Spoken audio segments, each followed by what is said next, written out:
રાજકોટના કાલાવડ રોડ પાસે આવેલા ટીઆરપી ગેમ ઝોનમાં જે આગ ફાટી નીકળી એના પરિણામે 28 લોકોના કરુણ મોત નીપજ્યા છે. તેવામાં હવે ગણતરીની સેકન્ડોમાં જે પ્રમાણે આગ ફેલાઈ ગઈ એના સીસીટીવી ફૂટેજ પણ વાયરલ થઈ રહ્યા છે. બીજી બાજુ ફાયર સેફટીના પ્રોટોકોલનો પણ ઉલ્લેખ કરવામાં આવી રહ્યો છે. આ બધી કાર્યવાહી વચ્ચે ફોરેન્સિક એક્સપર્ટ્સ આ દુર્ઘટનામાં ભોગ બનેલા જે લોકો છે તેમની ઓળખ કરવાની પણ તપાસ કરી રહ્યા છે.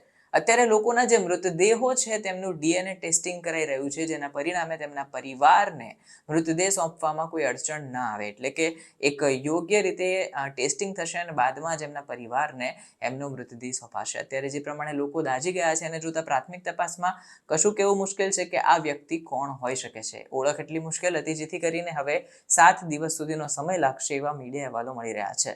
આ ઓળખની પ્રક્રિયા પૂરી થયા બાદ તરત જ તમામના પરિવારજનોને જાણ કરી દેવાશે અને બાદમાં અંતિમ સંસ્કારની વિધિ પૂર્ણ થઈ જશે.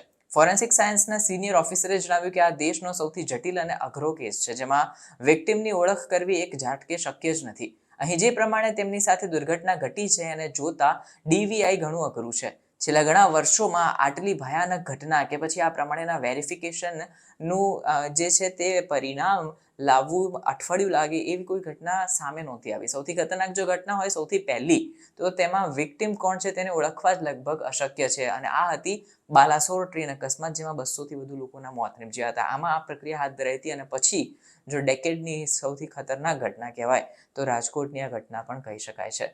સૂત્રોએ એમ પણ ઉમેર્યું હતું કે ફાઇનલ રિઝલ્ટ આવવાનું હજી બાકી છે, પણ 7 દિવસથી વધુનો સમય લાગી શકે છે.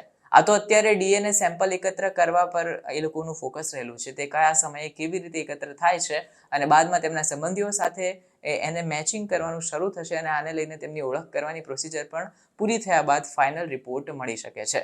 ફોરેન્સિક ટીમે કહ્યું કે ઘણીવાર શરીરના અંગો અલગ અલગ હોય તો એક જ ડીએનએ ટેસ્ટ મેચ થતો હોય છે. આવી સ્થિતિમાં આ કામગીરી કરવી હજુ પણ વધારે કઠિન સાબિત થઈ રહી છે.